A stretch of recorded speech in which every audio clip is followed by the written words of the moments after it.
with Nermeen Sheikh. On Sunday, anti-war demonstrators will march to the site of the NATO conference in Chicago, the culmination of a week of protests against the NATO-led war in Afghanistan and economic inequality. Several Afghanistan and Iraq war veterans will attempt to return their medals of honor to visiting NATO generals in a solemn ceremony at the end of the march. The protest is being organized by Iraq Veterans Against the War, or IVAW. Joining us now in Chicago is IVAW field organizer Aaron Hughes, who's been helping plan the NATO protest. In 2003, he left the University of Illinois when called to active duty, was deployed to Kuwait and Iraq. This Sunday, he plans to return his 2 war medals, his Global War on Terror medal and his Army Accommodation medal. Aaron Hughes, welcome to Democracy Now! Why do this? Why are you returning your medals? Because every day in this country, 18 veterans are committing suicide. 17% of the individuals that are in combat in Afghanistan, my brothers and sisters, are on psychotropic medication. 20 to 50% of the individuals that are getting deployed to Afghanistan are already diagnosed with post-traumatic stress disorder, military sexual trauma, or traumatic brain injury. Currently, 1/3 of the women in the military are sexually assaulted. It's clear that these policies of the global war on terror has had a profound effect on the military and my brothers and sisters, while simultaneously perpetuating a failed policy. And unfortunately, we have to live with that failed policy on a daily basis, and we don't want to be a part of that failed policy anymore. And we'd like these NATO generals that we served under to acknowledge us, to acknowledge the wrongs that have occurred, to acknowledge our human rights, our right to health care, and the rights of the Afghan people, and the rights of all these communities, including the communities back at home that are affected by these wars. Aaron Hughes, can you say a little, it's a startling figure, 18 suicides a day among veterans. What are the conditions that veterans come back to in the U.S. after these wars, serving in these wars? The reality is there's a massive disconnect that many service members return to because our culture and our society's not at war. Less than 1% of our country's at war. And unfortunately, we've been carrying the burden of that war by ourselves. And we come home to poor and failing resources. Unfortunately, when service members are asking for care, they're not able to receive that care while they're in the military. And the VA is highly underfunded overall. We currently have been working on a campaign called Operation Recovery, a campaign fighting for service members and veterans' right to heal, and a campaign to stop the deployment of traumatized troops. And it's really appalling that when these brothers and sisters get home and they're asking for help, that the only type of help that they can get is some type of medication like trazodone, Seroquel, Klonopin, medication that's practically paralyzing, medication that doesn't allow them to conduct themselves in any type of regular way.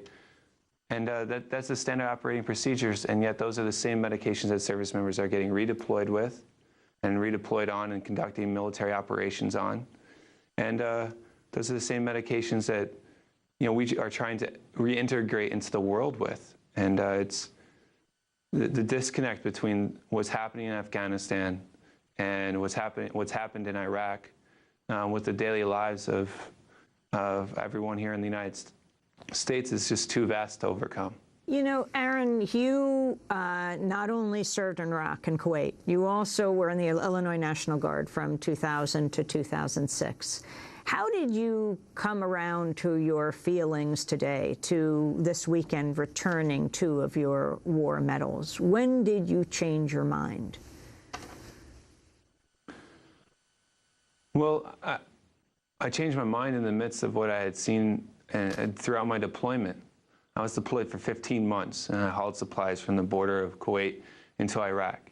And when you cross, at the time, when you cross the border into Iraq, there's a concrete barrier there. And on that concrete barrier, it said, "Beware of children and roadway," because as soon as you cross the border into Iraq, there'd be kids, no less than, 2-3 feet tall, willing to jump on a semi-truck to get food or water.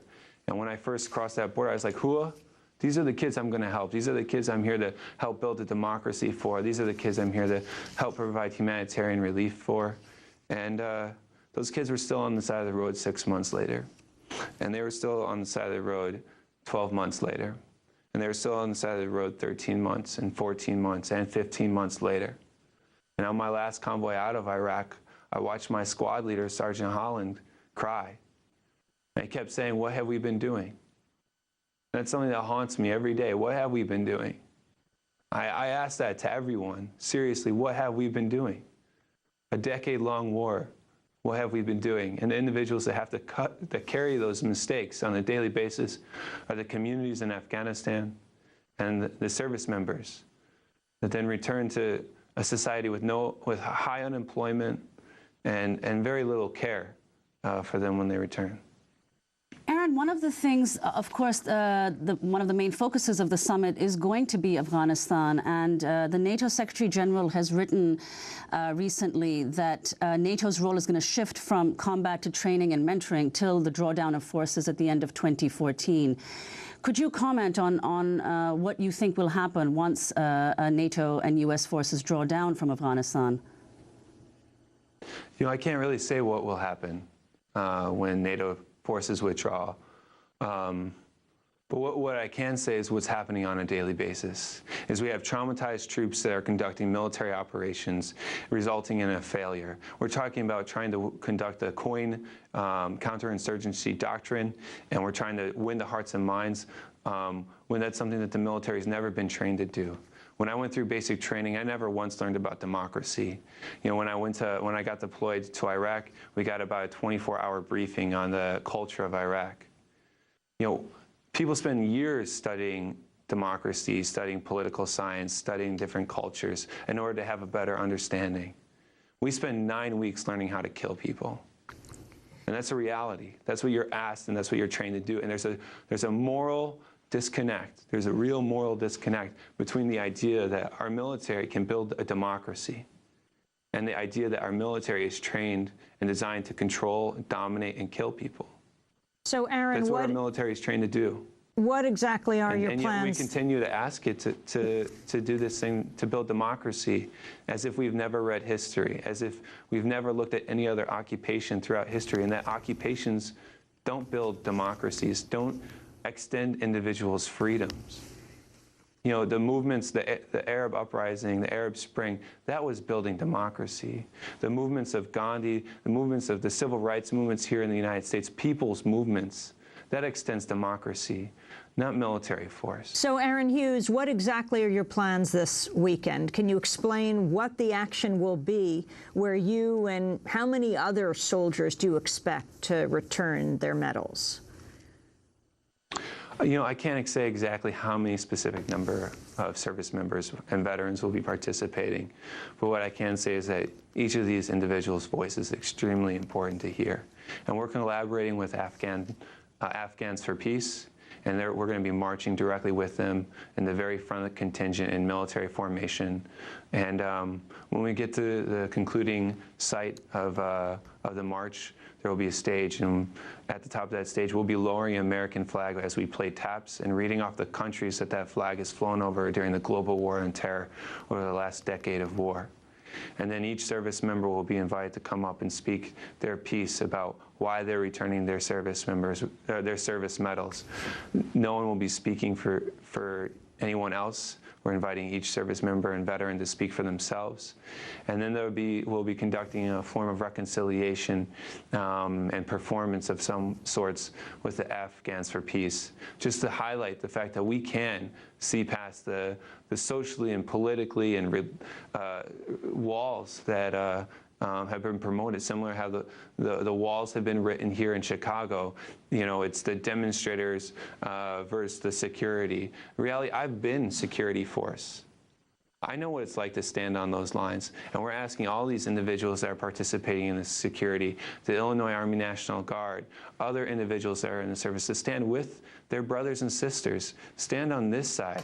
Don't stand with the global 1%. Don't stand with these generals that continuously abuse their own service members and then talk about building democracy and promoting freedom. If they can't live up to their standards of their own service members, standards and that they've written, then how are they ever going to be able to accomplish any other mission that they've talked about? Aaron Hughes, we want to thank you very much for being with us, field organizer for IVAW, Iraq Veterans Against the War. He has helped plan the NATO protest and plans to return 2 of his war medals on Sunday at the anti-war march. This is Democracy Now!, democracynow.org, the War and Peace Report. I'm Amy Goodman with Nermeen Sheikh.